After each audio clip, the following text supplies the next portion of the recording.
Mesdames, Messieurs, bienvenue. Je vais inviter les personnes qui sont là devant à bien vouloir s'installer. Ravi de vous accueillir sous le légendaire soleil byzantin. Nous allons passer 3 journées intenses, des soirées également, à échanger, débattre, apprendre, se former. Au début de cette année, le ministre de l'écologie disait que 2024 serait l'année de l'accélération territoriale.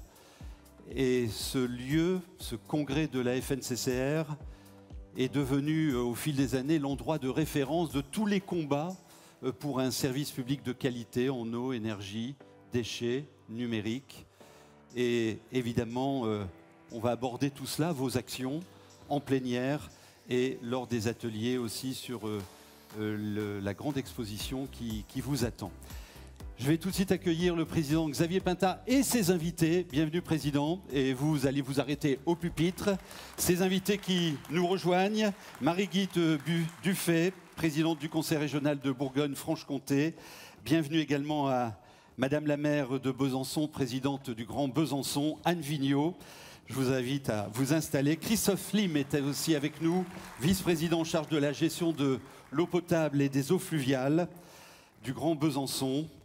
On a aussi le plaisir d'accueillir Jean-François Longeot. Bienvenue. Vous êtes sénateur du Doubs. Il n'est pas encore arrivé, mais il va nous rejoindre. Jean-François Longeot qui sera avec nous dans quelques instants. Et Patrick Corne, président du syndicat mixte d'énergie du Doubs. Il est de tradition pour ce congrès de la FNCCR d'ouvrir les débats avec votre intervention. Elle est attendue parce qu'elle pose le cadre des enjeux de l'énergie, de l'eau, des déchets, du numérique sur vos territoires. Donc on a hâte de vous écouter et ensuite on vous entendra, mesdames, messieurs. Bienvenue. Voilà, eh bien écoutez, nous sommes très heureux de vous souhaiter à tous la bienvenue au centre de congrès Micropolis de Besançon. Je voudrais remercier les personnalités qui nous ont fait le plaisir d'être parmi nous. Donc, le sénateur du Doubs, président de la commission d'aménagement du territoire et de développement durable du Sénat, Jean-François Longeot, qui doit nous rejoindre. Je sais qu'il y a aussi des sénateurs. Alors, un sénateur honoraire, il cite toujours les sénateurs. Hein. Puis les sénateurs ne sont pas dissous.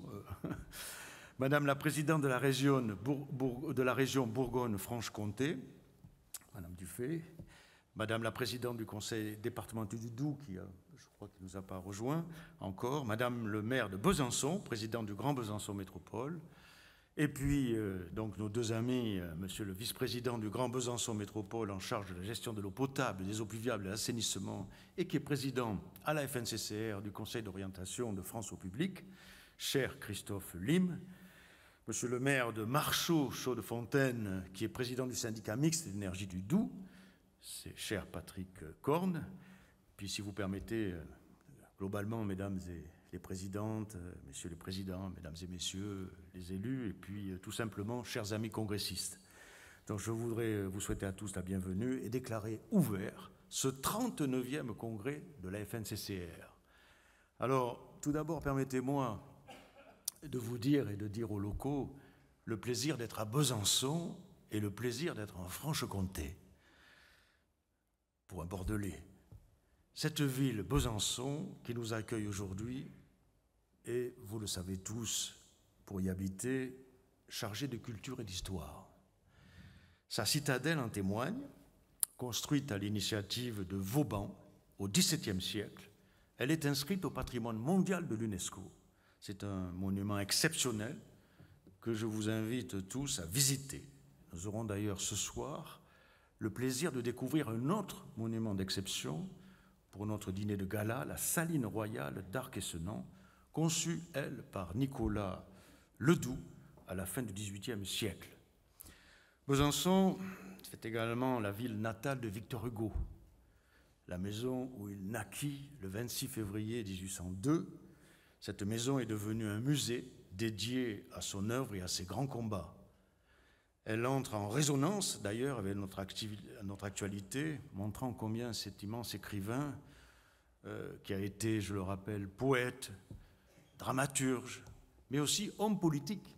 Il a été sénateur, il a sa plaque d'ailleurs dans l'hémicycle du Sénat. Journaliste, dessinateur, et bien combien cet immense écrivain nous parle encore aujourd'hui. La Franche-Comté, c'est aussi le décor d'un des romans les plus célèbres de la littérature française, Le Rouge et le Noir de Stendhal. Dès les premières lignes, le décor comtois est planté, la petite ville de Verrières avec ses toits pointus de tuiles rouges, le Doubs qui coule au-dessus d'une fortification en dessous, les paysages verdoyants et la proximité du Jura. Ces paysages, d'ailleurs, on les connaît aussi au travers d'un très grand peintre, Gustave Courbet, qui est originaire d'ici. Et dans le musée de Besançon et celui d'Ornans, on peut avoir le plaisir de découvrir de magnifiques tableaux de lui, dont un consacré aux sources de la Loue. Voilà, donc, mes chers amis, le décor est donc idéal pour travailler, pour nous retrouver, pour travailler ensemble. Le thème que nous avons, voilà mon ami Longeau qui arrive. Alors j'ai cité ta présence et que tu avais été retardé dans les embouteillages. Voilà. Donc, je le disais, le thème que nous avons retenu pour ce congrès, c'est la territorialisation de la transition écologique dans un sens large, qui est un défi pour redessiner la France. Nous avons grandement besoin, dans le cadre actuel, de cette perspective et pour les services publics essentiels. Cependant, avant d'entamer nos travaux, je voudrais dire quelques remerciements aux organisateurs. Je commence d'abord par saluer notre ami Christophe Lim, vice-président chargé de l'eau, de l'assainissement au Grand Besançon Métropole, président de France Eau Publique, qui, de très longue date, nous a proposé de venir, nous a dit il faut venir à Besançon, on va bien vous accueillir. Donc je le remercie d'avoir été à l'initiative de la tenue de ce congrès. Je salue également le président du syndicat mixte d'énergie du Doubs, Patrick Korn, qui, avec nos amis de l'entente régionale Bourgogne-Franche-Comté, ont organisé notre arrivée. Les élus, comme leur équipe, nous ont grandement appuyés dans l'organisation de ce congrès et je voudrais qu'ils en soient remerciés. On peut les applaudir d'ailleurs, hein, ça leur fait plaisir.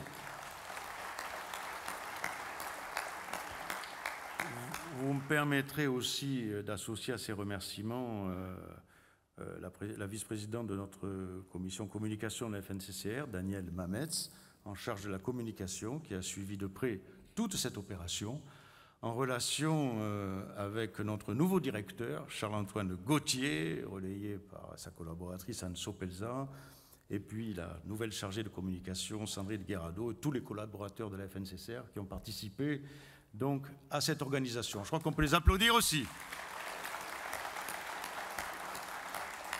Alors, depuis le congrès de Rennes, moins de 2 ans se sont écoulés, 2 années qui ont été denses, et il me semble utile d'en rappeler les principaux éléments. D'abord, en ce qui concerne la distribution d'énergie. Signé en 2017 pour l'électricité, en 2022 pour le gaz, les nouveaux modèles de contrats de concession sont désormais largement déclinés et font preuve, je crois, de leur efficacité. Un seul chiffre pour l'illustrer. Dans l'électricité, ce nouveau modèle a été repris par 96% des concessions. Et dans le reste du territoire, les discussions se poursuivent pour aboutir à des renouvellements favorables aux 2 parties. En ce qui concerne les contrats de concession de gaz, le nouveau modèle pour la distribution publique de gaz marque un changement d'approche. Il est en effet favorable au regroupement des communes. Il devrait progressivement conduire à la création de syndicats de grande taille, comme c'est déjà le cas dans l'électricité. C'est d'autant plus indispensable que dans la distribution de gaz, nous faisons face à 2 défis redoutables. En effet, la fin du gaz naturel d'origine fossile est programmée. Cela modifie en profondeur l'équilibre économique de nos réseaux. Et puis le deuxième défi, ça rend d'autant plus indispensable le développement donc des gaz verts et de la filière biométhane. De fait, beaucoup de nos collectivités s'y sont déjà engagées. Dans les 2 cas, un important travail prospectif nous attend. Nous aurons l'occasion d'en discuter plus amplement lors de l'intervention de la présidente de la CRE demain et celle de la directrice générale de GRDF. En ce qui concerne les contrats de concession d'électricité, Dans l'électricité comme le gaz, les nouveaux contrats de concession sont portés par le principe d'une gouvernance partagée des investissements. Qu'observons-nous? Tout d'abord, c'est un changement d'habitude, car nous n'étions pas forcément habitués à ce travail conjoint de planification des investissements, et cela vaut autant d'ailleurs pour le concessionnaire. Je salue d'ailleurs Madame la Présidente du Directoire, qui est parmi nous. Voilà, elle est là-bas. Alors, excusez-moi, mais j'y vois pas. Voilà. Ah oui, je vois. C'est la Présidente du Directoire. Que pour, donc, ça vaut autant pour le concessionnaire que pour l'autorité concédante. Aujourd'hui, il apparaît que l'alchimie fonctionne. C'est évidemment très satisfaisant parce que cela se traduit par davantage d'investissements sur nos réseaux, mais aussi des investissements mieux calibrés, mieux ciblés, davantage en phase avec les attentes de nos collectivités. Je veux dire que le dialogue avec Enedis reste vivant. Nous entendrons la présidente du directoire aujourd'hui même. Ce sera l'occasion d'évoquer les modalités de notre nouveau et récent protocole d'accord. Celui-ci, je dois le dire, s'est particulièrement intéressé aux clauses de fin de contrat figurant à l'article 49B du nouveau modèle, en appliquant une jurisprudence classique, et nous attendions qu'on puisse sécuriser cet article, et cette nouvelle mouture semble faire l'unanimité. Nous avons également souhaité accélérer l'enfouissement et la sécurisation des réseaux. Le réchauffement climatique se traduit par de nombreux incidents météorologiques, que ce soit des tempêtes ou des inondations, qui mettent non seulement un réseau public à rude épreuve, mais aussi l'intégralité de nos services publics essentiels. Nous faisons ainsi face à un mur d'investissement pour les réseaux. Alors on le chiffre à plusieurs centaines de milliards d'euros d'ici 2040. Un mur d'investissement afin d'intégrer les énergies renouvelables, la mobilité décarbonée, sécuriser nos infrastructures et les interconnexions, permettre aussi les flexibilités, le stockage, accompagner des smart grids et l'innovation. Autant de sujets auxquels nous souhaitons prendre part, tout comme les discussions en cours, afin de définir le tarif d'utilisation des réseaux. C'est la discussion du jour, le fameux TURP, qui aujourd'hui en est au numéro 7, qui vont devoir se traduire par une relance massive des investissements. En ce qui concerne les zones non interconnectées, les ELD, enfin, c'est un autre sujet de satisfaction. Un nouveau modèle de contrat de concession est désormais déclinable dans les territoires ultramarins. Là encore, la gouvernance partagée des investissements est au rendez-vous. S'y ajoute une cartographie à moyenne échelle, plus précise et mieux adaptée aux besoins des autorités concédantes. De même, nous avons décliné avec Gaz et Territoires, le syndicat professionnel des ELD gazières, un nouveau modèle de contrat de concession pour la distribution publique de gaz. Mais tout cela, cependant, n'est pas forcément au beau fixe. Je pense ici au FACÉ, dont l'enveloppe est progressivement rongée par l'inflation. De fait, cette enveloppe de 360 millions n'a pas été revalorisée depuis 2012. Sa revalorisation devrait aujourd'hui être au bas mot au moins de 72 millions d'euros. Quasiment tous les CAS FACÉ de l'État ont été revalorisés, sauf tous les CAS, comptes d'affectation spéciale de l'État, ont été revalorisés, notamment de l'inflation, sauf celui-là. Qui plus est, les crédits dédiés aux tempêtes fin 2023 ont été largement sous-évalués. On comptait 25 millions d'euros, mais ceci est très loin du chiffre estimé par nos adhérents, qui l'estiment à 60 à 70 millions d'euros. Notre objectif à moyen terme donc, est de parvenir à 70% de réseaux enfouis, contre 50% aujourd'hui, en privilégiant bien sûr les zones les plus sensibles, c'est-à-dire les zones littorales ou les zones boisées. Nous avions exprimé nos inquiétudes au moment où le FACÉ avait été transformé en compte d'affectation spéciale, et ces craintes malheureusement étaient fondées. Nous attendons du gouvernement qu'il prenne la mesure de cette érosion qui menace un outil dédié à la revitalisation des territoires par la péréquation. Je le dis clairement, il est temps de réarmer ce très bon outil qui avait été d'ailleurs conçu en 1936 lors d'un congrès de la FNCCR. Nous observons de surcroît avec inquiétude les crédits qui s'amenuisent. Aussi, je pense au fonds vert, qui est une mauvaise nouvelle pour les collectivités, cette baisse. Nous espérons que les discussions en cours au niveau européen seront plus fructueuses, puisqu'on parle d'un plan de résilience. Nous souhaitons qu'il bénéficie le plus largement possible au réseau de distribution et la transition énergétique et numérique. En ce qui concerne la fourniture d'énergie, Le secteur de l'énergie a retrouvé un semblant de calme après, vous le savez, une crise inédite où les prix avaient explosé. Néanmoins, la situation aujourd'hui reste toujours incertaine et appelle à la vigilance. La FNCCR et ses adhérents ont agi de manière différente, de plusieurs manières. D'abord, nous avons souhaité mettre l'accent sur la stabilité des prix.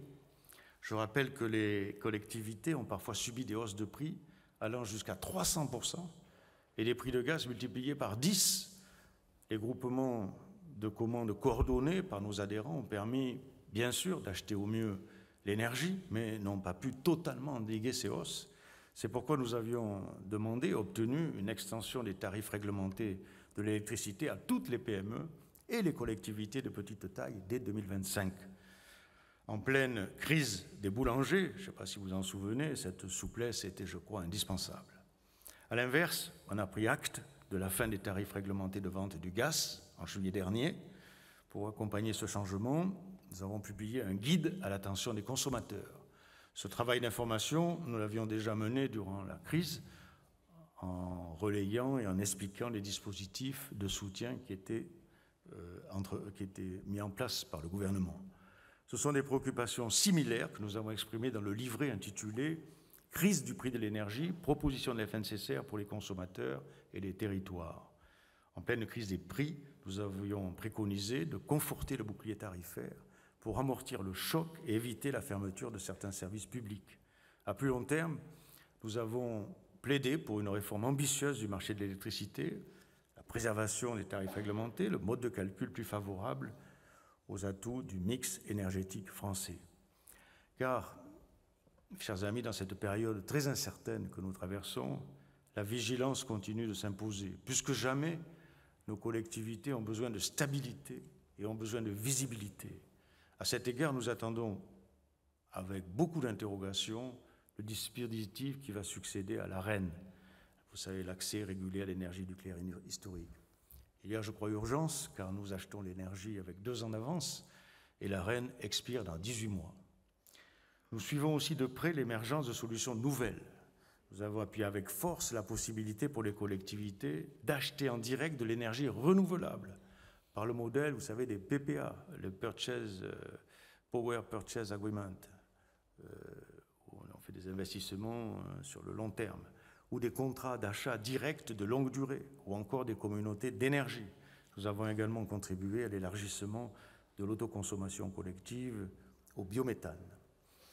J'observe avec satisfaction que les AODE sont souvent à la pointe de ces sujets, que leur capacité à innover est toujours liée à la recherche de solutions les meilleures pour les collectivités en privilégiant une gouvernance locale. En ce qui concerne la transition énergétique, j'en viens à la transition énergétique que nous déclinons en 3 volets principaux. La maîtrise de l'énergie, le développement des énergies renouvelables, les mobilités propres. En ce qui concerne la maîtrise de l'énergie, la dynamique de notre programme ACTE s'est poursuivie. Les financements concernent toujours largement l'accompagnement aux économies d'énergie, mais ils se diversifient pour s'adapter aux besoins des collectivités. On a ainsi, en ce qui concerne la rénovation des bâtiments scolaires, porté à 80% le taux de subvention accordé.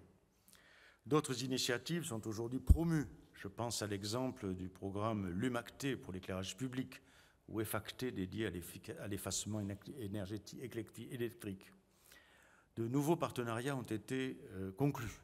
À nos côtés, nous comptons par exemple l'AMF, l'ADEME ou la Banque des territoires, qui sont des partenaires indispensables. Ce travail collectif accentue la dynamique d'ACTE et la rénovation énergétique de nos territoires. De fait, les chiffres parlent d'eux-mêmes. Les subventions d'ACTE engendrent des investissements au moins 10 fois supérieurs. Comme vous le savez, ACTE est désormais transformé en SASU, une société par action simplifiée, unipersonnelle, avec comme seul actionnaire unique, la FNCCR.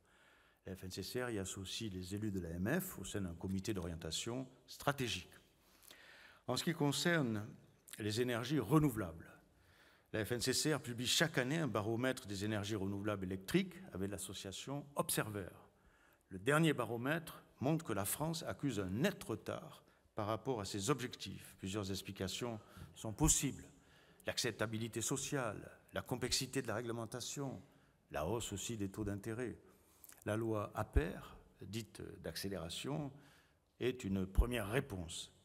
Il y a en effet un mouvement pour porter des solutions locales. Ainsi, je voudrais insister sur le mouvement de création des SEM dédiés aux énergies renouvelables, qui ne se tarit pas. Il y a désormais une 60aine de SEM portés par des syndicats d'énergie. Cela leur permet de nouer de nombreux partenariats. Et surtout, ces SEM portent un nouveau modèle de production d'énergie renouvelable, au plus près des attentes du terrain, dans une logique de concertation et d'acceptabilité sociale. Ce qui est un fait à souligner, parce que bien souvent, on n'arrive pas à résoudre ce type de logique. La compétence acquise par ces SEM en quelques années est donc remarquable. J'observe que cette compétence au sens large a permis aux syndicats de jouer un rôle significatif dans la mise en œuvre de la loi APER. En effet, à des échelons divers, ils ont aidé les communes et les services de l'État à définir les zones d'accélération. C'est une légitimité nouvelle dont, je crois, on peut être fier. De son côté, la FNCCR a lancé l'application gratuite TERSA pour faciliter la définition des zones d'accélération des énergies renouvelables par les communes. En ce qui concerne les mobilités, venons-en aux mobilités propres. D'abord, la mobilité gaz progresse à l'initiative d'acteurs publics comme privés. J'observe que les syndicats d'énergie s'y impliquent fortement, souvent par le biais de leur SEM.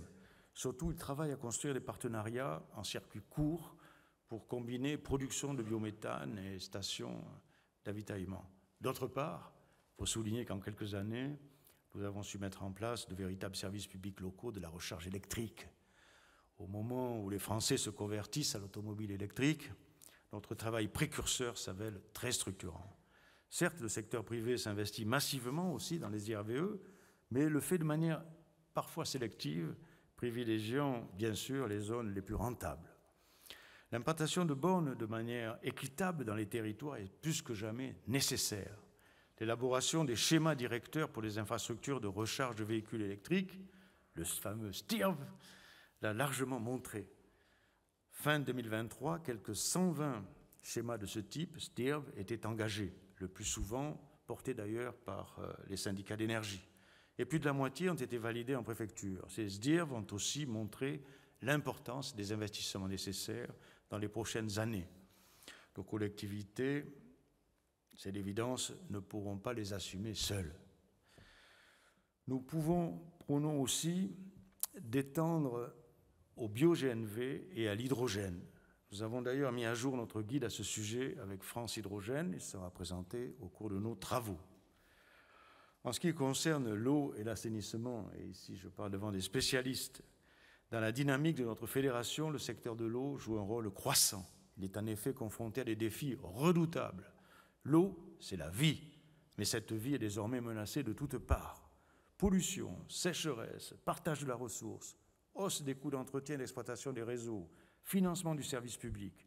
Les crises s'enchaînent et se cumulent, et je crois qu'il est nécessaire d'y répondre dans l'urgence. Dans un tel contexte, la mobilisation de notre fédération et de ses adhérents est entière, et nous abordons ces défis avec nos valeurs essentielles, solidarité territoriale, équité, service public. La question du financement du service public de l'eau se pose. Elle doit évoluer pour prendre en compte les bouleversements induits par les pollutions et le réchauffement climatique. L'eau paie l'eau, pollueur-payeur, ces principes nous guident, mais ils peuvent aussi intégrer une nouvelle chaîne de responsabilité. Je crois qu'au principe de pollueur-payeur, nous préférons celui de responsable-payeur, plus pertinent en termes d'équité sociale et hydrique. C'est nécessaire pour préserver la ressource en eau, et c'est aussi un enjeu de santé publique, car aujourd'hui nos services publics sont confrontés à d'importants coûts de dépollution qui sont malheureusement répercutés sur les consommateurs. La contamination massive des ressources en eau par des pesticides et leurs métabolites est un sujet majeur. En effet, je le dis et j'insiste, les signalements de non-conformité dus aux pesticides se multiplient. Aujourd'hui, c'est près de 20% de la population nationale, c'est-à-dire un foyer sur 5, qui est alimenté par une eau non conforme, soit environ 12 millions d'habitants. C'est pourquoi nous avons porté différentes propositions la tarification saisonnière, la hausse du plafond de la partie fixe, la mesure d'accès social à l'eau, l'augmentation de la redevance pour pollution diffuse, la création d'une redevance biodiversité. Ces propositions sont désormais dans le débat public et notre Congrès va en débattre largement. Les difficultés demeurent.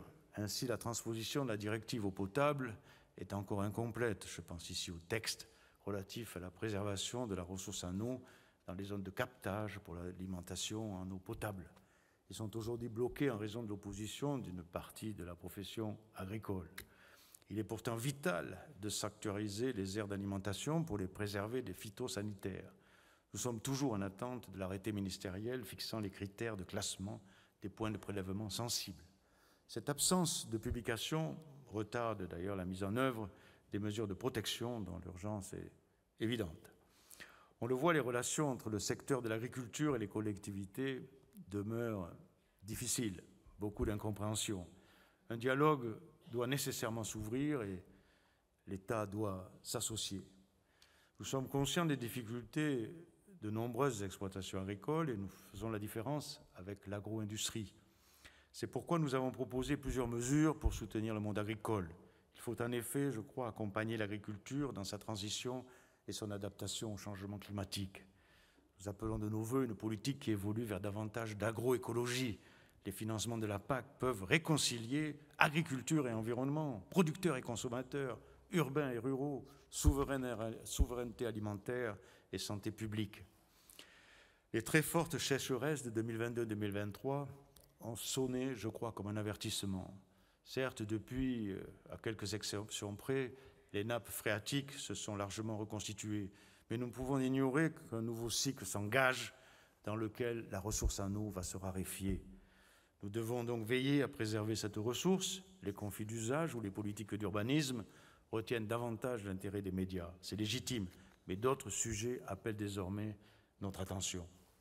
Nos services publics sont déjà mobilisés pour réduire les prélèvements d'eau pour l'alimentation en eau potable, conformément aux engagements des assises de l'eau. D'autres pistes se profitent. Il en est ainsi de la réutilisation des eaux usées traitées, une des mesures prioritaires du plan eau de mars 2023 pour lutter contre les effets de la sécheresse. Nous avons plaidé pour que les textes d'application fassent preuve de la souplesse nécessaire. Or, ces différentes mesures ont aussi une incidence sur l'équilibre de nos services publics. Elles induisent en effet un effet de ciseaux en combinant réduction des recettes et augmentation des charges. Il est donc nécessaire, comme cela a été dit précédemment, de réfléchir à d'autres modalités de financement qui tiennent en compte la responsabilité de tous les acteurs dans ce domaine. Un mot encore sur les modes de gestion. Nous continuons, à la FNCCR, à rester attachés à la liberté du choix de gestion. Nous veillons donc à accueillir au sein de notre fédération des collectivités qui ont fait le choix de la délégation, comme celles qui privilégient la régie. Ces dernières années, ce choix de la régie a guidé nombre de nos collectivités. C'est un modèle qui a fait ses preuves, qui se consolide progressivement. La vitalité du réseau France au public le prouve d'ailleurs. On le sait bien ici, à Besançon, où les élus ont porté la régie publique depuis longue date. Enfin, je voudrais conclure par le numérique et les autres réseaux. Alors que la fin du réseau cuivre est prévue pour 2030, le déploiement de la fibre optique reste loin d'être achevé. Récemment encore, des annulations de crédits au programme très haut débit ont été annoncées qui vont retarder la généralisation de la fibre dans les foyers. C'est d'autant plus regrettable que l'État a accordé des aides publiques aux opérateurs privés qui sont pourtant en retard de déploiement sur la fibre. Or, la dernière marche est désormais visible. 37 millions de locaux, logements et entreprises, sont désormais raccordés, soit 84%. C'est un atout économique de taille qu'il nous faut renforcer. Les collectivités locales ont déjà beaucoup investi et continuent de le faire. Malheureusement, l'équilibre économique de certains réseaux d'initiatives publiques, les RIP, est parfois fragile. À cet égard, les enseignements de notre observatoire de la viabilité des RIP sont particulièrement inquiétants.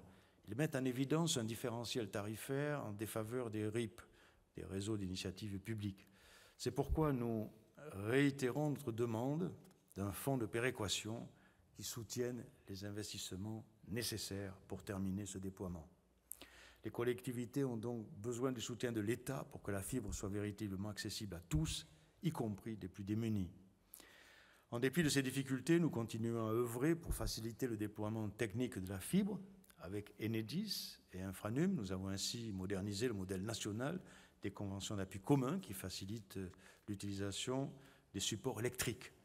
Une très large partie des 11 millions de prises à construire en zone peu dense et rurale pourrait en effet recourir au réseau public en basse tension. Ce réseau, qui est notre réseau, peut aussi accompagner d'autres mutations numériques. Avec Enedis, une nouvelle convention permet désormais d'utiliser les réseaux en basse tension comme support pour les caméras de vidéoprotection ou support encore pour les panneaux de signalisation au service des administrés. La multiplication des objets connectés pose d'ailleurs une question sur l'optimisation des supports. Les élus et les citoyens sont en effet de plus en plus hostiles à la multiplication des supports, mais ils sont favorables à l'émergence de nouveaux services.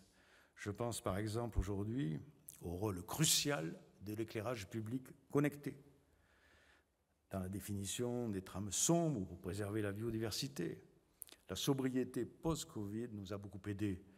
Et nombre de collectivités se sont saisies du sujet. Elles ont pu ainsi à la fois rénover et moderniser l'éclairage public, le plus souvent en concourant au fonds Lumacté, au fonds vert ou à ce formidable aide que nous fait la Banque des Territoires avec l'Intracting, le financement des économies par les économies des ouvrages par les économies réalisées.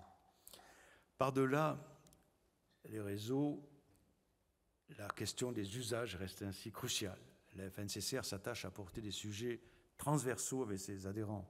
Je pense au plan de corps de rue simplifié, les PCRS, la cybersécurité, les territoires connectés durables. Nous renforçons également nos liens avec l'AVICA, qui partage ces mêmes préoccupations.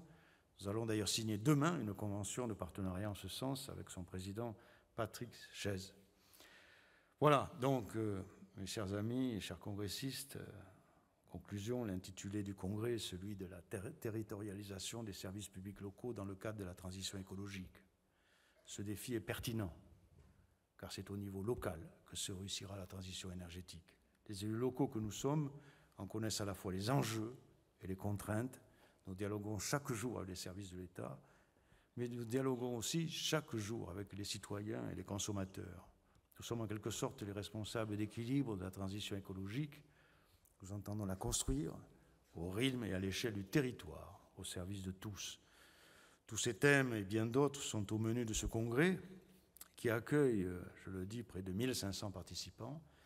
Nous aborderons à la fois de manière technique et politique. La FNCCR est d'abord une association d'élus. La compétence et l'engagement des élus et des agents des services publics sont des éléments clés de la territorialisation. C'est pourquoi je tiens à vous remercier collectivement de votre dévouement à tous, constant et sans faille, pour la bonne conduite des services publics locaux. Nous nous attacherons aussi à prendre du recul avec la conférence de l'ARS et la conférence grand public, où on a choisi d'écouter cette année Raphaël Donjean, l'explorateur, qui a fait le premier tour du monde à l'énergie solaire. Plusieurs personnalités nous feront aussi le plaisir d'être présentes lors de ce congrès. Emmanuel Vargon, la présidence de la CRE, Luc Raymond, le président directeur général du groupe EDF, Xavier Pichaski, le président de RTE, Marianne Legnaud, la présidente du directoire d'Enedis que nous entendrons tout à l'heure, Laurence Poirier-Diès, la directrice générale de GRDF, et Nicolas Guérin, le secrétaire général du groupe Orange. La situation politique, mes chers amis, exceptionnelle que vit aujourd'hui notre pays, avec la tenue d'élections législatives anticipées, a logiquement entraîné la défection des ministres qui devaient intervenir et des députés qui sont dissous et qui devaient eux aussi intervenir dans ce congrès. Et puis, je voulais aussi excuser bien sûr l'absence du préfet et des préfets qui sont soumis au droit de réserve. Notre organisation, bien sûr, s'en est trouvée bousculée dans les toutes dernières semaines, mais nous avons eu à cœur de maintenir nos travaux afin de pouvoir nous réunir et réfléchir ensemble à l'avenir de ces services publics locaux qui sont essentiels. Et comme le disait Victor Hugo, aimer, c'est agir. Merci à toutes et à tous de votre présence. Le 31e congrès de la FNCCR est donc ouvert. Merci, Président. Aimer, c'est agir. Ça marche dans l'autre sens aussi. Merci beaucoup. Vous êtes dévoués à un service public de qualité. Et je note que vous avez réaffirmé que c'est au niveau local que se jouera la transition écologique. Je vous cite, « Nous sommes en quelque sorte les responsables d'équilibre de la transition écologique. Nous entendons la construire au rythme et à l'échelle du territoire et au service de tous. » Il y a évidemment cette notion d'équité. Merci beaucoup pour ces propos introductifs qui cadrent bien le débat des travaux de ces 3 journées. Merci de nous accueillir, Madame la maire de Besançon, Anne Vigneault, par ailleurs présidente du Grand Besançon. C'était la fête hier soir ici, avec la flamme. Merci, je vous invite à rejoindre le pupitre.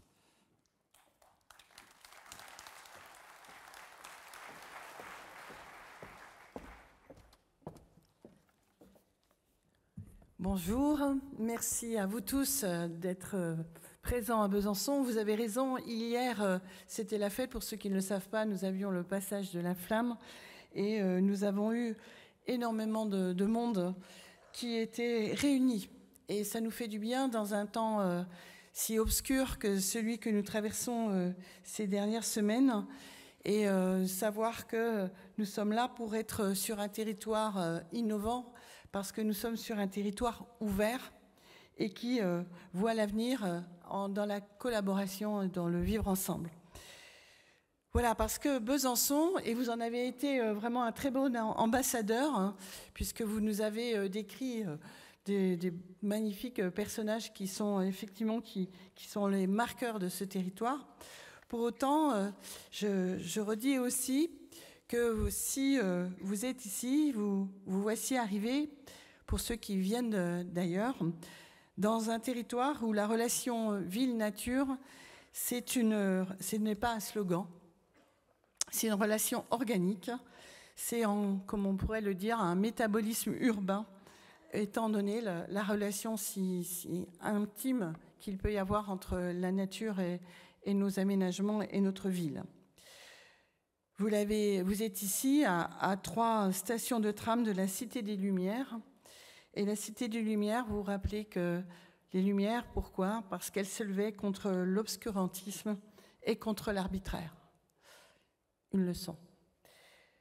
Voici aussi dans un territoire, et vous l'avez signalé, un territoire de l'innovation. Alors oui, nous avons des labels UNESCO, mais qui sont justement s'appuient sur la notion d'innovation. Parce que quand on parle de Vauban et du réseau Vauban, on parle de comment on travaille des matériaux, comment on construit, on bâtit, comment on pense.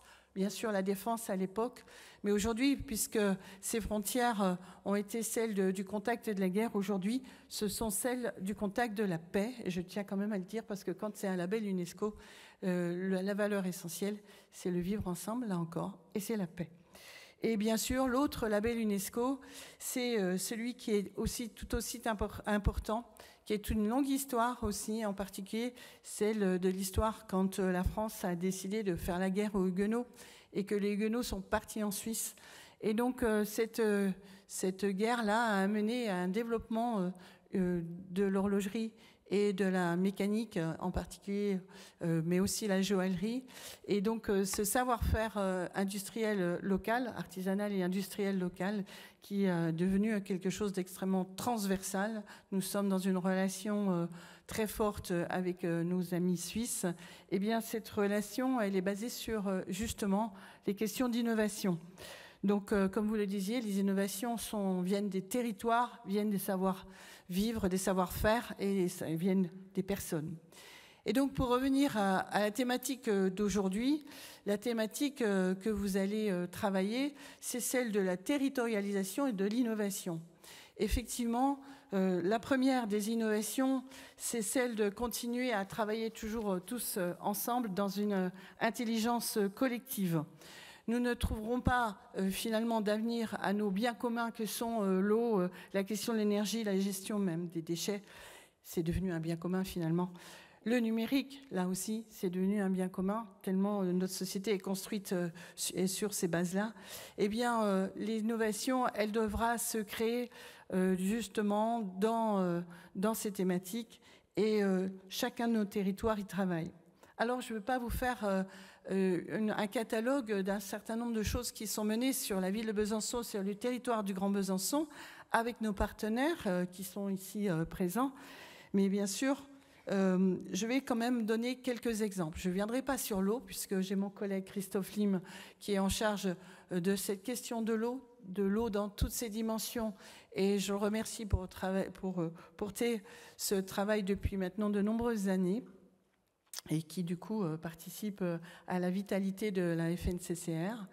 Je dirais quand même que de toute façon, par rapport à ce que vous venez de dire, Monsieur Pintard, c'est que nous n'arriverons pas à aller dans, quelle que soit l'innovation et la volonté des territoires, nous n'arriverons pas à atteindre les objectifs obligatoires que nous devons atteindre si nous ne le faisons pas tous ensemble, et nous avons besoin de l'État. Et comme vous l'avez dit, aujourd'hui, l'État semble montrer des signes de baisse de moyens, et là, ça sera un mur d'investissement que nous n'arriverons pas à dépasser.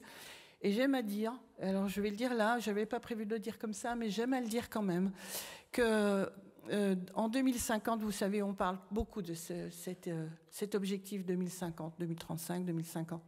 2050, si nous sommes sur la même trajectoire, nous savons tous que nous allons atteindre des températures juste pas possibles. Alors, nous avons tous des enfants et des petits-enfants. Et imaginez, moi, je suis grand-mère d'un gamin de 2 ans et demi. Il aura environ 30 ans en 2050. Et je n'aimerais pas qu'il vive à une température de 40-45 degrés, comme les prévisions semblent vouloir les tracer aujourd'hui. Donc, nous devons être absolument innovants et travailler les solutions.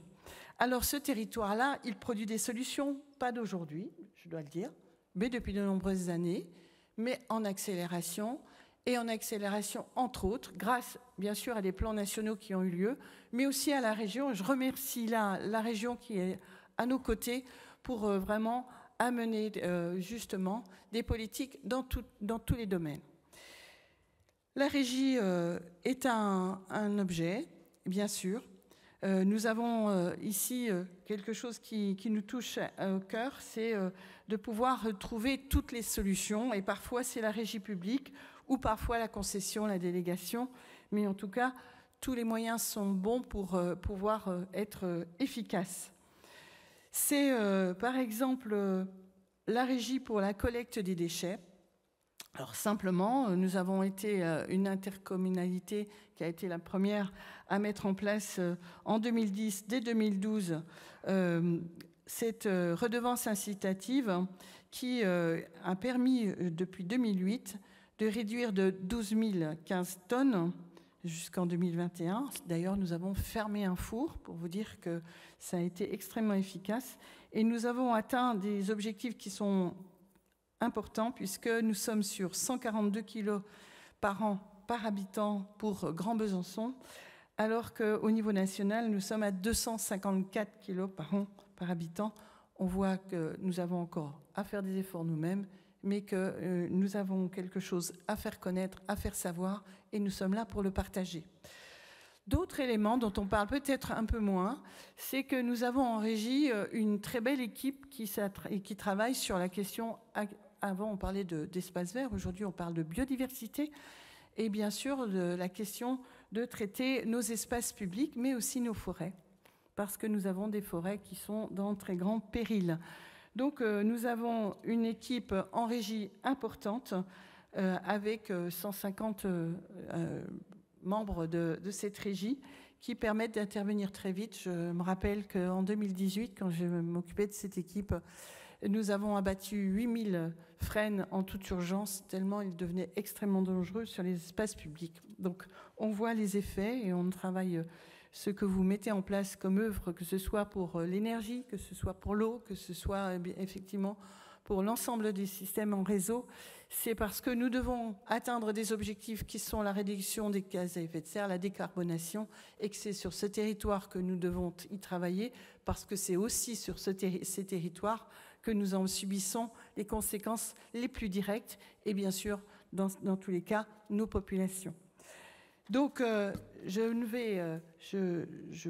je suis bien sûr dans la trace de faire en sorte que nous soyons bien sûr sur la désimperméabilisation, sur planter plus d'arbres, sur organiser, et ça encore, ça concerne le cycle de l'eau, donc Christophe vous en parlera peut-être, bien sûr aussi de faire en sorte que la goutte d'eau qui tombe sur le territoire, eh bien, elle ne soit pas renvoyée par un tuyau, mais qu'elle aille jouer sa fonction essentielle, c'est important. Donc sur aussi quelque chose d'ancien, 1968, nous avions un réseau de chaleur. Le réseau de chaleur va passer de 15 000 équivalents logements à 15 000 supplémentaires.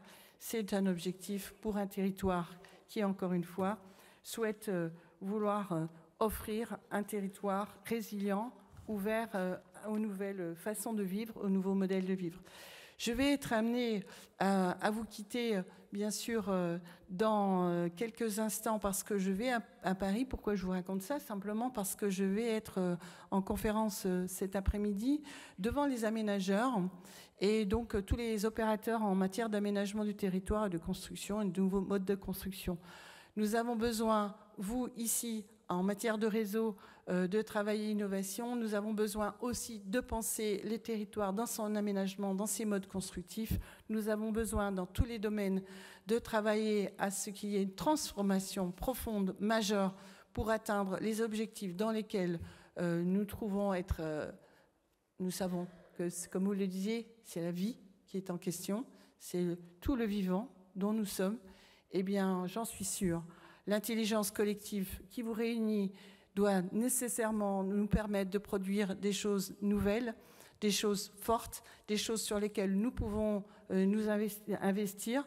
Pour autant, c'est un grand message au niveau national. Si tous les investissements ne sont pas mis de façon forte et prioritaire sur ces enjeux-là, nous n'y arriverons pas parce que très clairement, l'accélération, elle n'est pas seulement dans la transition écologique, l'accélération, elle est dans le changement climatique, dans les crises géopolitiques. Eh bien, nous devons tous être très forts, très unis, et donc penser ensemble les bonnes solutions.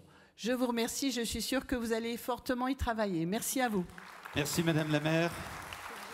Nous n'arriverons pas à dépasser le mur de l'investissement. Nous avons besoin de l'État. Vous nous dites que innovation et territorialisation, bien évidemment, même combat. Mais inspirez-vous de la Cité des Lumières. Hein. On est bien placé. Merci beaucoup pour votre contribution. Merci. Je vais inviter maintenant au pupitre Christophe Lim, vice-président en charge de la gestion de l'eau potable et des eaux fluviales du Grand Besançon. Bienvenue, monsieur.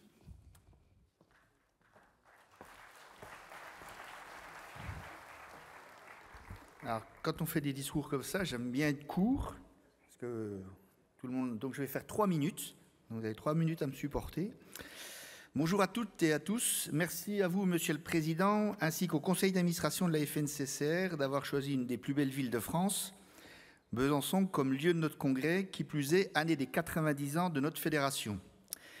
Merci à toutes les structures locales d'avoir soutenu cette candidature et tout particulièrement le CIDED avec son président Patrick Corne, qui a réussi à entraîner dans cet élan tous les syndicats d'énergie de Bourgogne-Franche-Comté. Merci aux équipes du CIDED et de Grand Besançon Métropole d'avoir mis toute leur énergie dans cette organisation, tout particulièrement dans les dernières semaines, avec quelques aléas qui ne nous ont pas facilité la tâche, dans une préparation sereine. Étant élu à l'eau et à l'assainissement, je souhaite attirer l'attention de tous les congressistes de l'importance vitale de l'eau dans les années à venir avec les conséquences du changement climatique. L'eau va devenir un élément déterminant dans tous nos choix stratégiques pour nos collectivités, avec des périodes de canicule de plus en plus fréquentes et des événements pluvieux de plus en plus violents. La vie de nos concitoyens va en être impactée. Dès aujourd'hui, nos choix d'urbanisme, d'énergie, d'agriculture, de déplacement, d'économie seront dictés par nos futures ressources d'eau d'une façon quantitative et qualitative. La FNCCR doit devenir non seulement un outil de la gestion du quotidien, ce qu'elle fait très bien avec ses élus et ses salariés, mais elle doit encore plus préparer l'avenir en étant force de proposition et d'action. Devenir la référence en eau et en assainissement en France. Vous pouvez vous rendre compte lors de ce congrès qu'un grand nombre de nouvelles adhésions se font dans le domaine de l'eau. Pouvons-nous faire mieux? Je le pense sincèrement. Il existe des milliers de collectivités ou syndicats, en gestion déléguée ou publique, auxquels nous pourrions proposer nos services. Nous disposons sur tout le territoire des syndicats d'énergie qui ont des contacts avec l'ensemble de ces collectivités.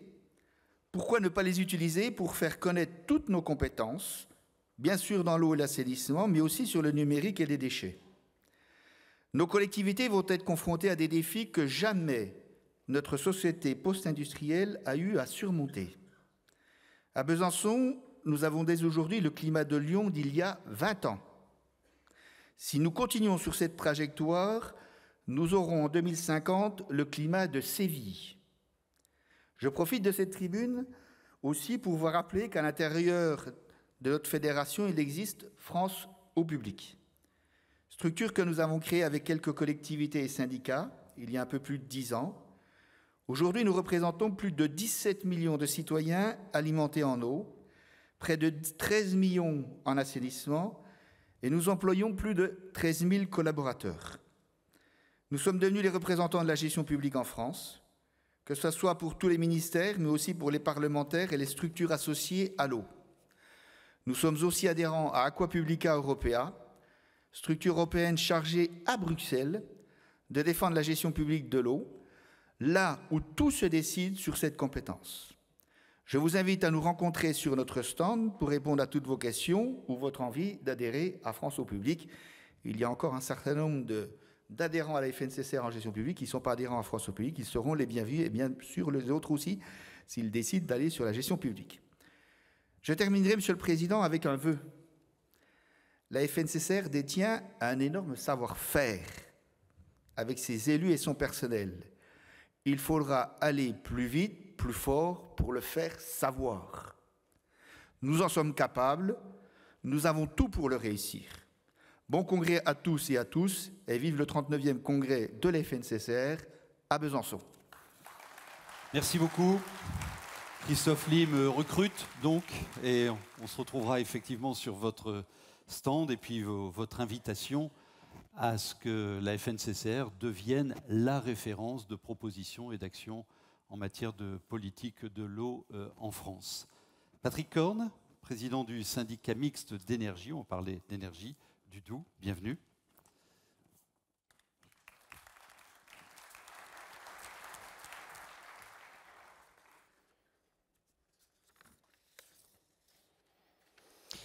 Monsieur le Président de la FNCCR, cher Xavier, Monsieur le Sénateur, Madame la Présidente de Région, chers élus locaux, chers collègues maires du Doubs, et d'ailleurs, chers représentants des syndicats d'énergie que je vois devant moi.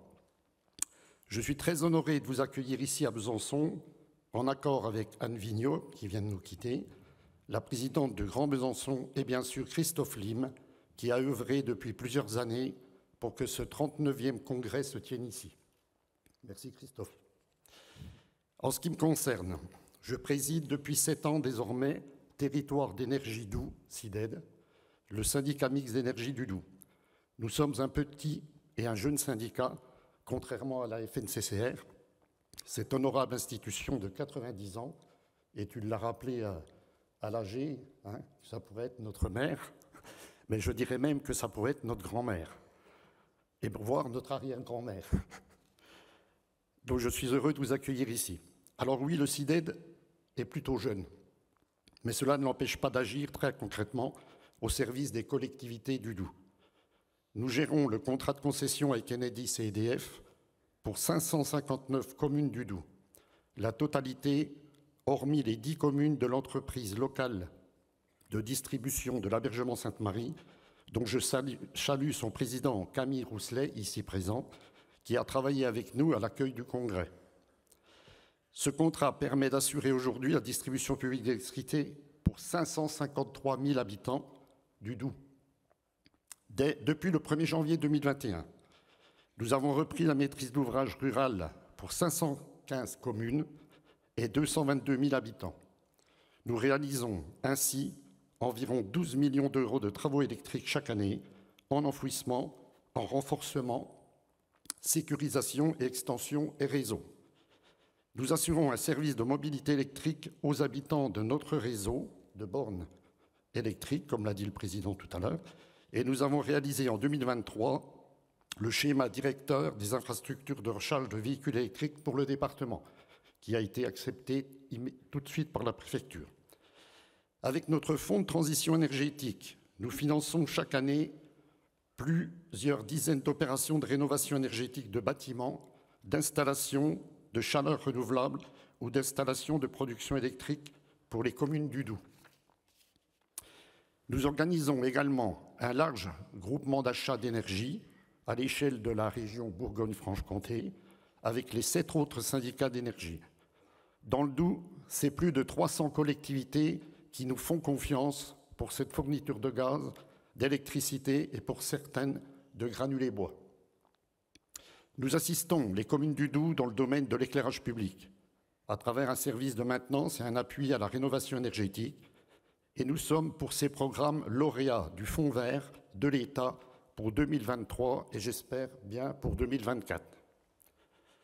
Depuis cette année, nous gérons également une régie de chaleur pour le compte des communes qui souhaitent nous transférer leurs compétences.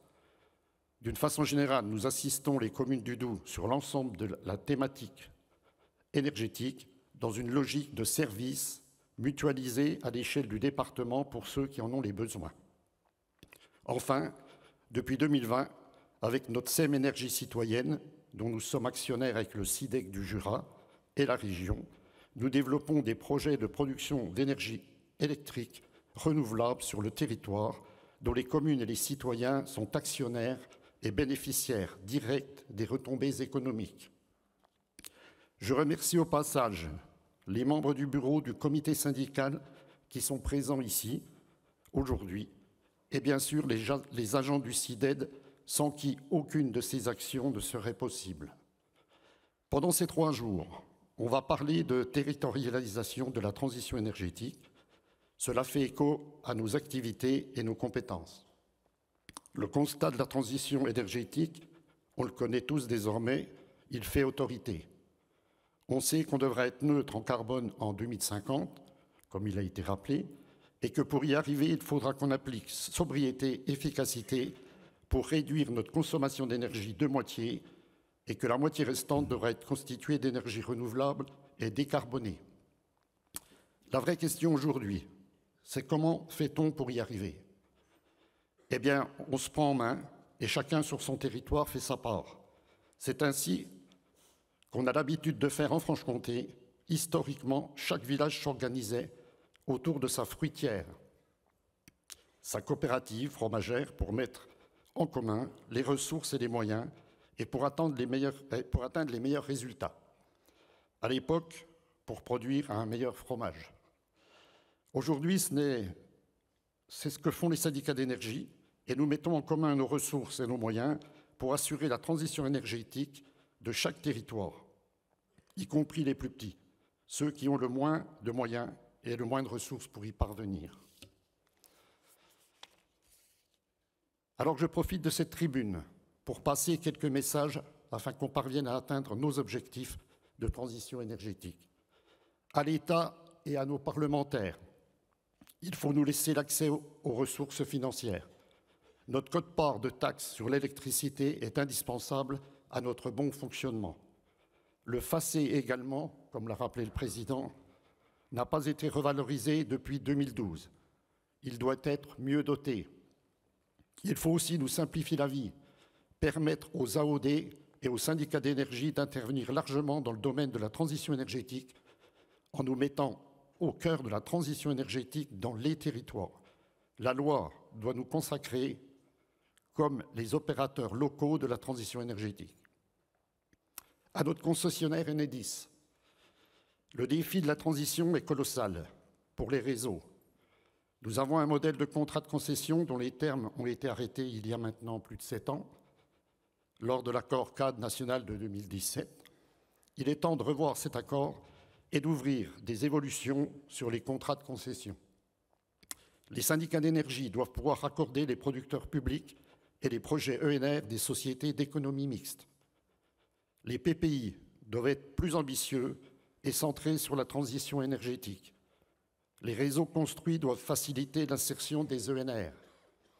Les matériels installés, transformateurs, accessoires, câbles, appuis, doivent être fabriqués en France et en Europe pour assurer notre souveraineté énergétique. Cette liste n'est pas exhaustive et nous devons rediscuter de nos relations contractuelles pour dynamiser la transition énergétique dans les territoires. À la FNCCR, enfin, là, j'amène la sagesse. Mais l'urgence de la transition énergétique impose d'aller plus vite et plus loin aujourd'hui. Comme le disait Christophe, nous devons être proactifs et force de proposition auprès de nos partenaires. L'État, le FACÉ, Enedis, EDF, GRDF et Orange. C'est à nous, qui connaissons le territoire, d'apporter des propositions et à nos partenaires de les entendre, en étant ouverts à des évolutions significatives de nos pratiques habituelles. Le défi de la transition énergétique est immense. Si nous voulons y parvenir, nous devons être en mesure de le territorialiser, c'est-à-dire d'adapter nos pratiques à nos politiques, à chaque territoire où un même problème peut trouver des solutions. Enfin, pour terminer, je profite de cette tribune aujourd'hui de la présence du PDG d'EDF à notre congrès pour passer également un message. Nous avons conclu avec EDF un très gros marché de fourniture d'électricité sur la période 2023-2025 avec les 8 syndicats d'énergie de Bourgogne-Franche-Comté, soit 2200 adhérents pour 400 gigawattheures d'électricité et autant pour le gaz. Aujourd'hui, après plusieurs mois de discussion avec les équipes d'EDF, nous ne parvenons toujours pas à avoir une facturation claire et propre de l'énergie que nous avons consommée en 2023 et en 2024. Monsieur Raymond, je vous sollicite donc personnellement afin qu'EDF tienne ses engagements pour ce marché public. Et pour conclure, et pour parler de territoire un petit peu quand même, je vais vous donner une illustration. Vous êtes ici à Besançon, capitale de la Franche-Comté historique. Mais désormais, nous faisons tous partie, avec nos amis bourguignons, de la région Bourgogne-Franche-Comté. Et nous avons, en quelques années, appris à territorialiser pas mal de choses. En termes de gastronomie, par exemple, les fromages et la charcuterie de Franche-Comté se marient très bien avec les vins de Bourgogne. Voilà un bel exemple de territorialisation et de différenciation territoriale. Je vous invite donc à prendre le temps de passer sur notre stand, à l'entrée du salon, où nous pourrons partager tous ensemble un moment de partage et de discussion autour de nos meilleures spécialités. Nous vous accueillons avec grand plaisir, avec mes 7 collègues et amis de Bourgogne-Franche-Comté, des syndicats d'énergie. Bonne journée à tous et bon séjour. Merci. Alors évidemment que le président d'EDF qui nous a rejoint abordera avec vous, président Pinta, le sujet de la facturation, qui est un gros sujet d'actualité pour chacun de vos territoires. Et on a entendu vos 2 appels. Donnez-nous de l'air sur capacité à être autonome sur les leviers de financement et simplifions aussi la relation contractuelle. Et puis, Patrick Korn qui nous invente le concept de la fruitière de l'énergie. C'est sympa, hein? Merci beaucoup. Marie Dufay, bienvenue, présidente du Conseil régional de Bourgogne-Franche-Comté. Bienvenue à vous.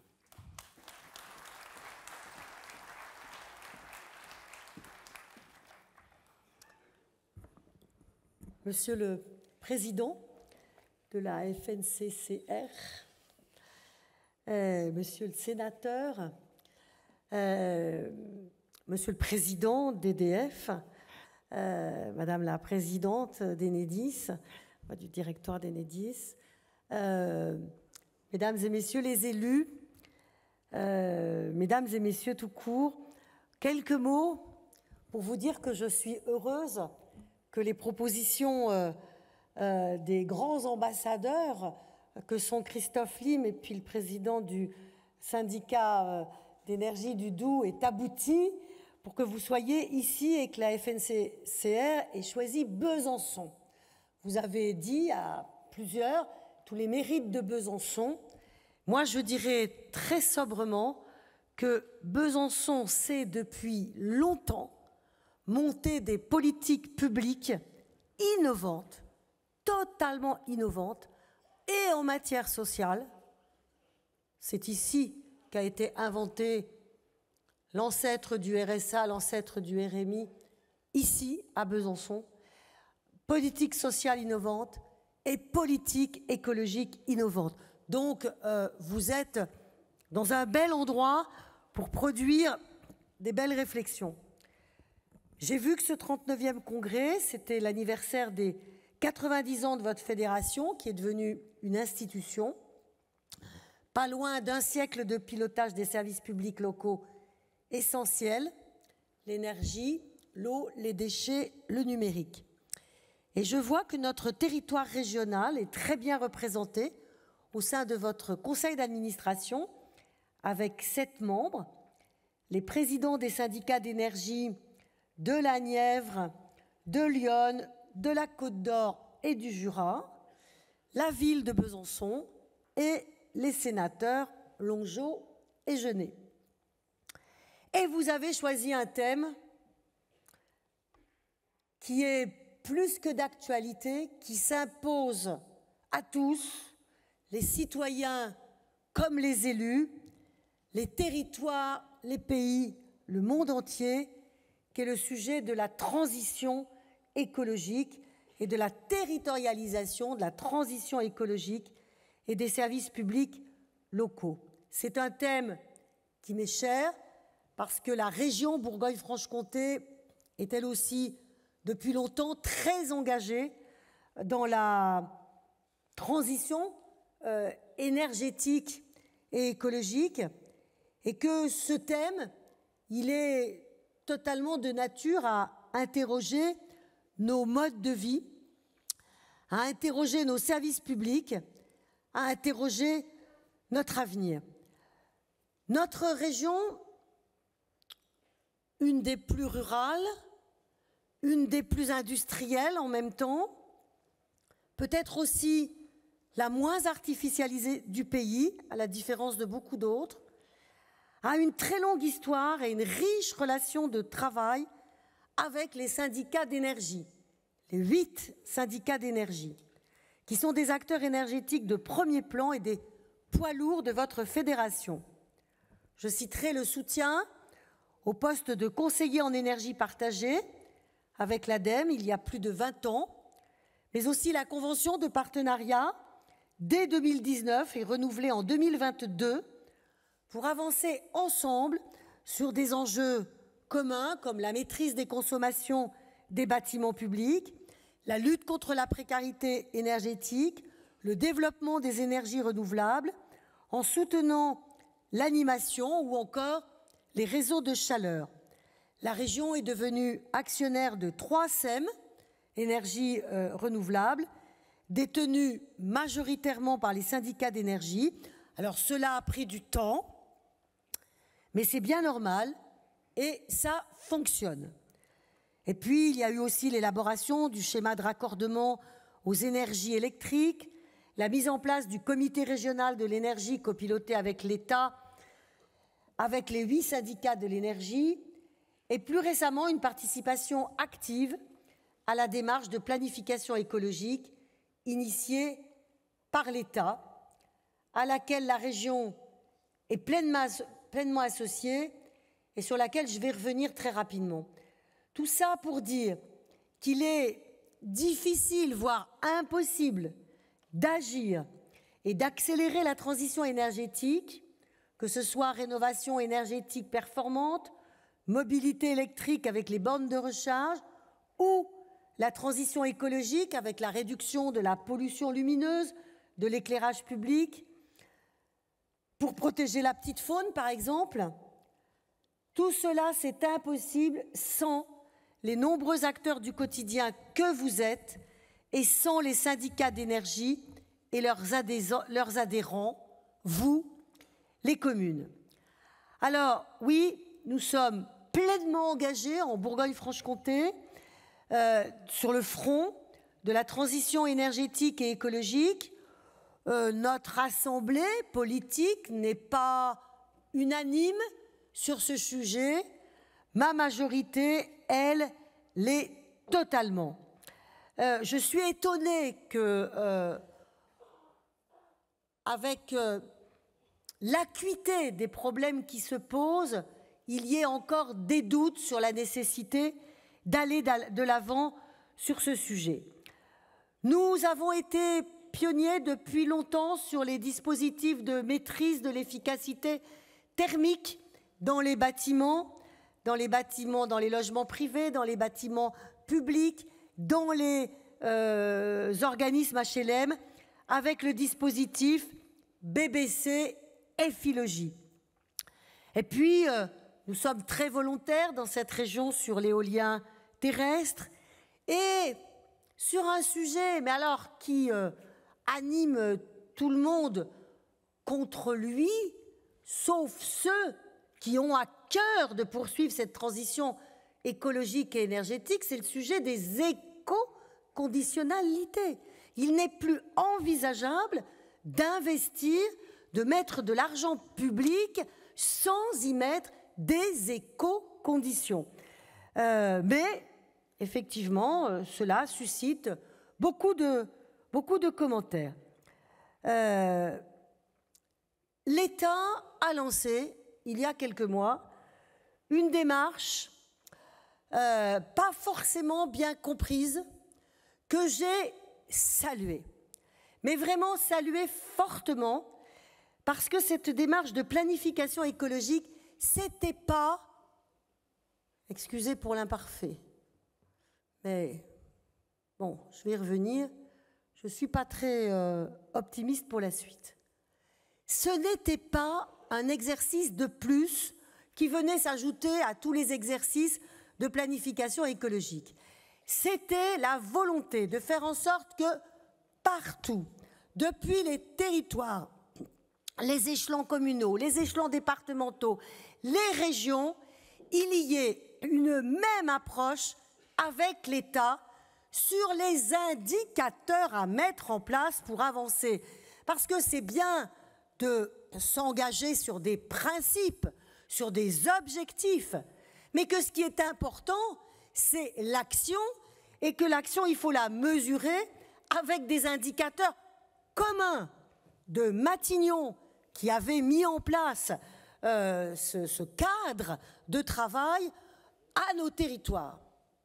Donc, j'ai vraiment appuyé cette démarche de l'État, je l'ai tellement appuyée que j'ai souhaité qu'elle soit copilotée État-région, que j'ai embarqué vraiment beaucoup d'élus dans cette affaire.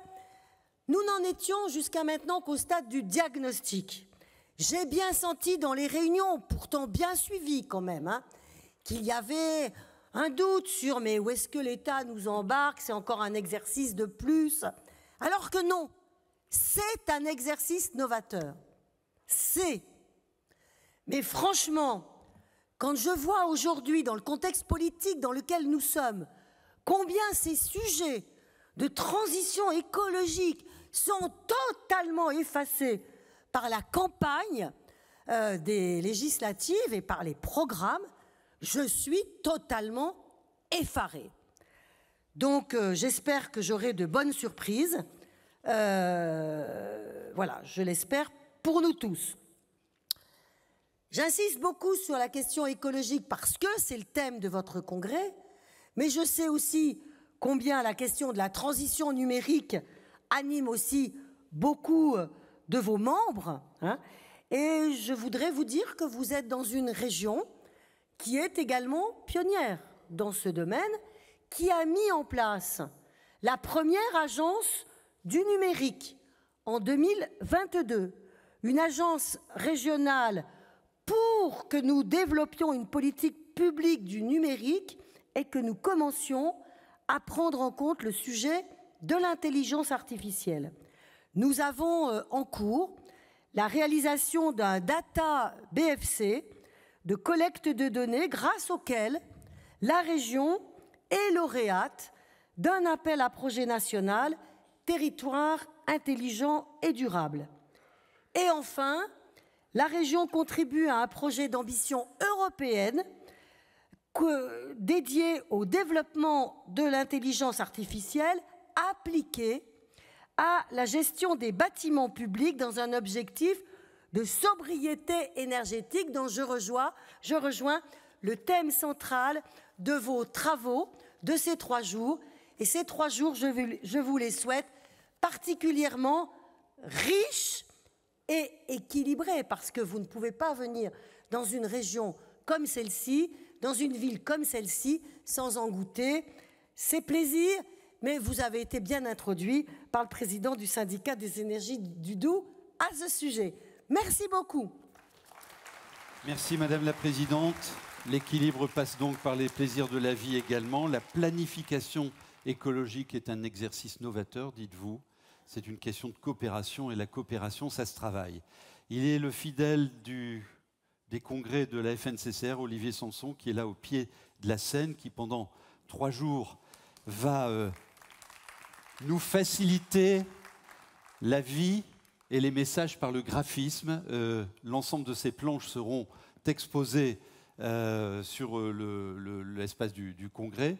Peut-être qu'on peut avoir une caméra qui montre ce qu'Olivier a produit depuis le début de la matinée et qui retraduit ce que vous nous avez partagé, mesdames et messieurs.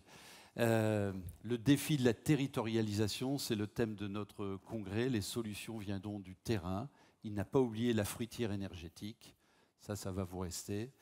Et avec les jalons 2030, 2050, l'eau, le combat du 21e siècle.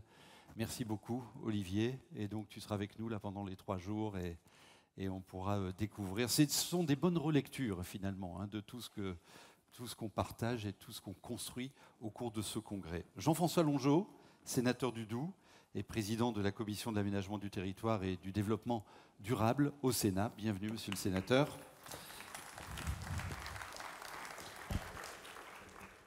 Bien, monsieur le président de la FNCCR, cher Xavier, mesdames et messieurs, en vos grades et qualités, permettez-moi tout d'abord de vous souhaiter la bienvenue dans le département du Doubs et de vous remercier de votre présence malgré effectivement une conjoncture un peu particulière qui a effectivement obligé les organisateurs à modifier un peu, mais l'objectif à atteindre, c'est bien celui de la transition énergétique et c'est pour ça que vous êtes là. Mes chers collègues, je suis moi très heureux d'être ici parmi vous. Et je vais vous dire que lorsque le président Patrick Corne m'a sollicité pour dire un petit mot pour l'ouverture de ce congrès, j'ai sans hésiter et immédiatement répondu favorablement car je suis très, très attaché au syndicat d'énergie. J'ai participé à la création du CIDED en décembre 2000. J'en suis devenu le président après le décès de mon ami Claude Girard. En 2017, après mon élection au Sénat, c'est Patrick Corne qui est devenu le président de notre syndicat. Il a su, avec le directeur, avec le personnel, avec les membres du bureau, avec l'ensemble des élus, le développer pour le rendre toujours plus attractif, pour rendre le plus de services aux communes et aux intercommunalités de ce département du Doubs. Le président du Sénat m'a confié la présidence de la Commission d'aménagement du territoire et du développement durable. Et bien sûr, dans le cadre de ces fonctions, il m'arrive très fréquemment de travailler sur les thématiques portées par la FNCCR et les syndicats. L'énergie, l'eau, les déchets, l'aménagement numérique, tous ces services que vous assurez pour nos concitoyens font l'objet au Sénat de débats réguliers en fonction de l'actualité législative. Voici quelques sujets qui occupent en ce moment. Sur l'eau et l'assainissement, ça a été évoqué. Vous savez tous que l'échéance de 2026 approche et qu'à compter de cette date, le transfert de la compétence devra être effectif auprès des communautés de communes. J'ai fait partie de ceux qui sont intervenus après la loi NOTRe en 2018 pour donner plus de détails aux collectivités pour s'organiser. Mais aujourd'hui, nous y sommes et nous pouvons transformer ce que certains ont pu vivre comme une contrainte en opportunité. Je prends l'exemple dans le Doubs de nos belles rivières dont les poissons souffrent. Je parlerai du Doubs, de la Loue, du Cusancin, qui voient leur population de truites, population d'ombre décliner pour des raisons de qualité, mais également de quantité d'eau. En été notamment. C'est notre responsabilité d'élus locaux de mieux faire fonctionner nos installations de production d'eau potable et d'assainissement en nous adaptant à ces évolutions. Agir à l'échelle intercommunale sera sûrement un levier puissant pour répondre mieux à ces défis. Concernant l'énergie, nous sommes à la croisée des chemins. Vous le savez, nous devons atteindre la neutralité carbone pour 2050 et dès 2030, c'est-à-dire demain, nous devons avoir réduit notre consommation énergétique de 55%. Alors comment fait-on? Premier levier, la sobriété. On économise, et les maires savent le faire, en coupant l'éclairage public au cœur de la nuit, en baissant les températures dans certains bâtiments ou en passant la gestion différenciée et écologique des espaces publics. Second levier, l'efficacité. On rénove les bâtiments publics, on investit avec du matériel et des véhicules municipaux moins polluants. On aménage notre territoire avec des mobilités douces, du covoiturage, des services aux habitants. Le troisième levier, la production d'énergie renouvelable. On développe ce qui est le plus pertinent pour chaque territoire, que ce soit le solaire, au sol, en toiture, en ombrière, voire en agrivoltaïsme. J'étais heureux d'être à l'initiative d'une PPR sur ce dossier agrivoltaïsme. De l'éolien, lorsque les projets sont bien construits, portés par des élus locaux, par les SEM, qui partagent la valeur créée avec les habitants, du biogaz, qui sera sûrement une énergie de transition pendant quelques décennies, ou encore des chaufferies et des réseaux à base de bois qu'on a abondance dans notre région. Sur tous ces dossiers, les syndicats d'énergie et leurs SEM sont en première ligne au service des communes. Dans mes fonctions au Sénat, je défends ces positions, j'interviens régulièrement pour débloquer des points techniques qui limitent vos interventions. Je pense aux limitations imposées aux communes dans les sociétés de production ENR ou aux tracasseries administratives autour des compétences partagées entre les différentes collectivités, par exemple. Vous pouvez compter sur moi, je serai toujours à vos côtés avec mes collègues sénateurs pour vous aider à simplifier les règles et pour favoriser la transition énergétique. Sur les énergies renouvelables, s'agissant de la remise en cause annoncée par Bercy du soutien au photovoltaïque sur les bâtiments et ombrières, cela me paraît totalement incompréhensible. En effet, de réduire les dépenses publiques induites par l'arrêté S21, la DGEC a proposé soit de passer le guichet ouvert à 50 kW en guichet fermé, soit d'abaisser le seuil d'éligibilité et l'arrêter à 100 kW. Une proposition en pleine contradiction avec les engagements pris en faveur de la transition énergétique par le gouvernement. C'est pourquoi je n'ai pas manqué de saisir le ministre Bruno Le Maire, ministre de l'économie, des finances et de la souveraineté industrielle et du numérique, sur ce dossier afin de lui demander de maintenir ce tarif en guichet pour développer le photovoltaïque en toiture, puisqu'il est essentiel. Les formats des grandes salles communales, gymnases, groupes scolaires ferment sur des toitures de 500 à 2500 m², sans oublier les entreprises en zone commerciale et d'activité. Il s'agit de soutenir toute une filière avec ses constructeurs français, constructeurs européens, mais aussi ses installateurs, qui ont réalisé d'importants investissements depuis plusieurs mois. Sur ces dossiers aussi, quelques soucis. Je m'en suis entretenu dernièrement avec l'architecte des bâtiments de France du département du Doubs. L'avis de l'ABF, et ce n'est pas l'ancien maire d'Ornans qui ira contredire compte tenu du patrimoine ornanais, mais l'avis de l'ABF est important pour la sauvegarde de notre patrimoine et la bonne intégration paysagère des projets. Cependant, la loi d'accélération des ENR, les élus appellent les ABF à plus d'ouverture et à plus d'équilibre. En effet, le déploiement des panneaux solaires dans des sites inscrits ou des zones patrimoniales est brûlant. Si la demande d'installation de panneaux est en augmentation, il n'empêche que l'avis conforme des ABF imposable aux maires ou autorités délivrant le permis de construire peut freiner leur progression, pourtant nécessaire au développement du mix énergétique. J'estime que le déploiement des énergies renouvelables est tout à fait conciliable avec la protection des patrimoines et qu'il n'est nullement acceptable qu'il soit freiné. Concernant les déchets, les sujets sont très nombreux. Mais j'ai travaillé il y a quelques années sur le recyclage et j'ai remis un rapport sur le recyclage des téléphones portables. C'est un exemple très édifiant. Nous avons peu de ressources minières en Europe, mais nous allons avoir besoin de beaucoup de minéraux pour la transition énergétique. du cuivre, de l'aluminium, du lithium. Or, tous ces métaux, nous en avons en abondance dans nos déchets. C'est une des clés de la transition énergétique. Nous devons développer l'économie circulaire créatrice d'emplois sur notre sol et qui nous fournira les matériaux dont nous avons besoin pour notre transition et notre croissance économique. Concernant, enfin, le numérique, j'identifie à travers le numérique un sujet très important dans l'actualité avec le décommissionnement programmé du réseau cuivre opéré par Orange. Nous devons être vigilants et ne laisser aucun usager au bord de la route et tous nos habitants. Notamment les plus âgés dans les zones rurales doivent être assurés de pouvoir conserver une ligne téléphonique fixe, fiable. En tout cas, nous y serons très vigilants au sein de ma commission sénatoriale. Il y a aussi un sujet très important, c'est celui de la propriété des infrastructures souterraines et des poteaux. Orange va déposer son réseau, mais qui va devenir propriétaire des infrastructures qui ont été financées par l'argent public? Pour moi, c'est évident.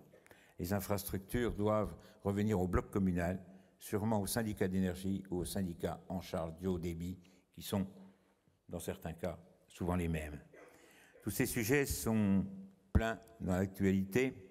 Voici par exemple les dossiers en cours en juin au sein de ma commission. J'espère qu'on pourra les poursuivre.